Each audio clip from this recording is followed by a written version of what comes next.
gol Didar Hacı hata 1-0. Altınazar önde.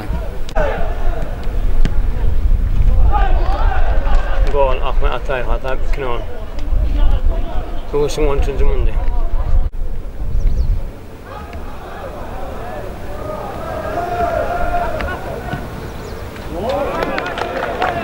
Gol Baktiyar Ocakmayev.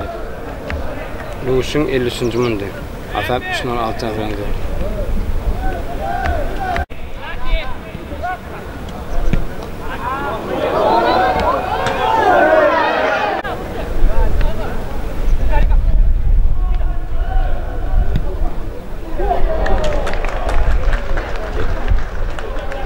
Gol 59. Ahmet Atay. Hata 4-0. Altınazar önde.